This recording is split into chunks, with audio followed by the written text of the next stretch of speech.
نحمده ونصلي على رسوله الكريم اما بعد فاعوذ بالله من الشيطان الرجيم بسم الله الرحمن الرحيم رب اشرح لي صدري ويسر لي امري واحلل عقدة من لساني يفقهوا قولي.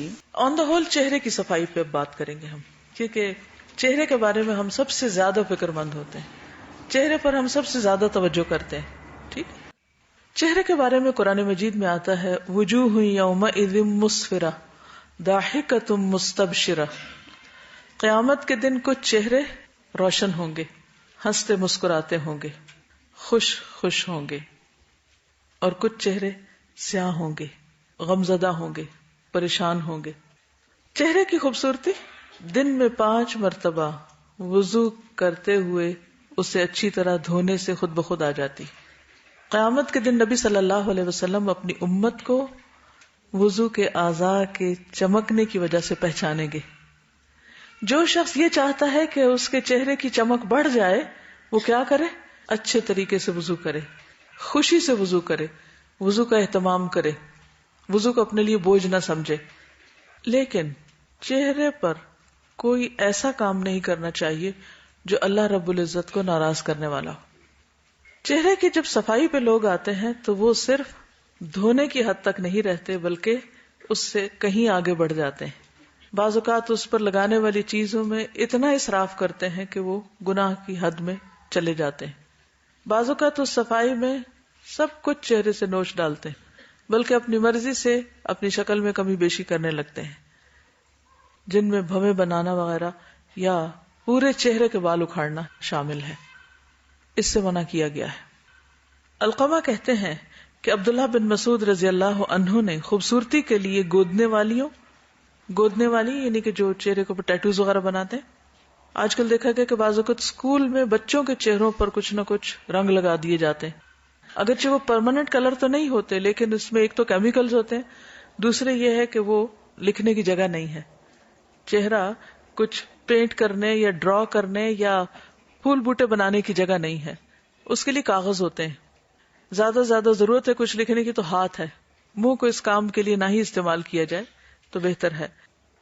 اور اللہ نے جو ساخت ہماری بنائی ہے ہمیں حق نہیں، اجازت نہیں کہ ہم اس کو اپنی مرضی سے بگاڑیں.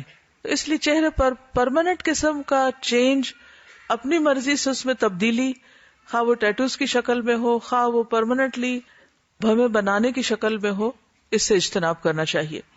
تو علقمہ کہتے ہیں کہ عبداللہ بن مسعود رضی اللہ عنہ نے خوبصورتی کے لیے گودنے والیوں، چہرے کے بال اکھاڑنے والیوں اور سامنے کے دانتوں میں کشادگی پیدا کرنے والیوں کو جو اللہ کی تخلیق میں تبدیلی کرتی ہیں. اب تو خیر ایسے بریسز وغیرہ پہنے جاتے ہیں کہ جو کھلے دانت ابھی بھی بند ہو جائیں، لیکن پہلے زمانے میں خوبصورتی کی ایک علامت یہ تھی کہ سامنے والے دانت جو ہیں ان کے بیچ میں فاصلہ کر لیا جائے. تو اس کے لیے وہ دانتوں کو گھسا کے چھوٹا کرتے تھے یا دانتوں کے بیچ میں گیپ لاتے تھے. تو سامنے کے دانتوں کے درمیان کشادگی پیدا کرنے والیوں کو جو اللہ کی تخلیق میں تبدیلی کرتی ہیں ان سب پہ لعنت بھیجی. تو میں یعقوب نے کہا کہ یہ کیا بات ہوئی، آپ ایسا کیوں کہہ رہے ہیں؟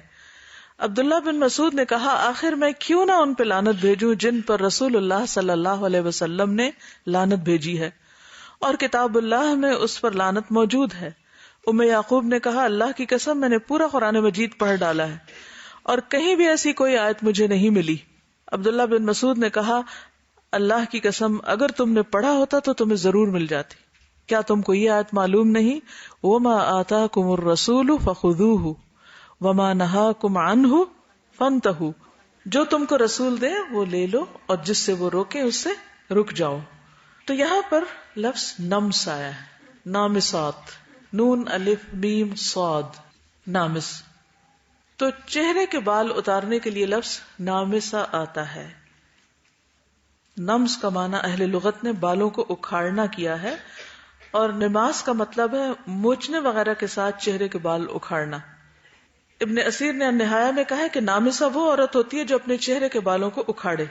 یہ زینت المرأہ کتاب لکھی ہے عبداللہ بن صالح الفوزان نے، انہوں نے ابن اسیر کو کوٹ کیا ہے. ہاں، بیماری کی وجہ سے چہرے کے زائد بال اتارنے کی رخصت ہے. سنن نسائی کی روایت ہے، حارث سے روایت ہے کہ رسول اللہ صلی اللہ علیہ وسلم نے لعنت فرمائی سود کھانے والے پر، کھلانے والے پر، سود کے گواہ پر، سود لکھنے والے پر، گودنے والی پر اور گدوانے والی پر یعنی ٹیٹوز بنانے والی پر. ایک آدمی نے کہا کہ اگر مرض کی وجہ سے ہو یعنی کہ کوئی ایسی چیز ہو بیماری کی وجہ سے تو آپ نے فرمایا کہ ہاں پھر ٹھیک ہے.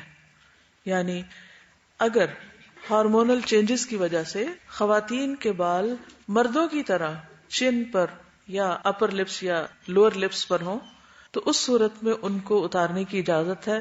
لیکن پورا چہرہ جو ہے اس کو چھیل ڈالنا یا پھر یہ کہ بھووں کی شیپ بنانا یہ درست نہیں ہے. یا کچھ لوگ پیشانی کو بڑا کرنے کے لیے یہاں سے بال کاٹنا شروع کر دیتے ہیں یعنی کہ بالوں کو پیچھے تک لے جاتے ہیں, تو یہ بھی طریقہ درست نہیں ہے. ٹھیک ہے جی, دیکھنا پڑے گا اس کو کہ کیا صحابیات کے زمانے میں اس کی مثال ملتی ہے, کیونکہ کانوں میں تو سوراخ کی اجازت ہے نا, تبھی عورتیں بالی پہن سکتی ہیں, اور صحابیات سے ملتا بھی ہے کہ انہوں نے ایک موقع پر اپنی بالیاں اتار کر صدقہ بھی کی تھی. تو اس صورت میں زیور پہننے کے لیے اگر کوئی سوراخ کیا جاتا ہے تو وہ ایک مختلف چیز ہے. ٹھیک ہے, اور ویسے بھی جو چیز نبی صلی اللہ علیہ وسلم کی موجودگی میں ہوئی اور اس پر آپ نے کوئی ممانعت نہیں فرمائی تو وہ پھر اس سے نکل جائے گی چیز. ٹھیک ہے,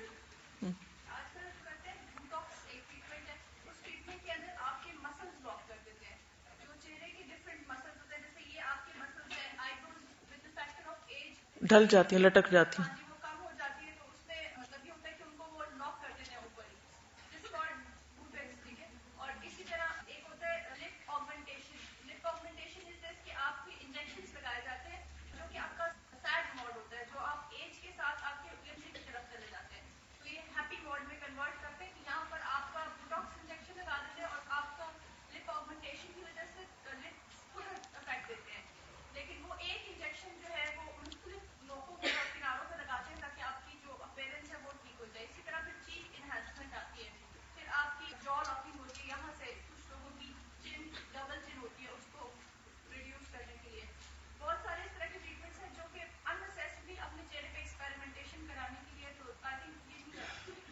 یعنی وقت کے ساتھ ساتھ جو چینجز آتی ہیں وہ بہت نیچرل ہیں, اور جب ہم ان کو آرٹیفیشل طریقے سے روکنے کی کوشش کرتے ہیں تو یہ ہم ایک نیچر کے نظام میں خلل ڈال رہے ہیں.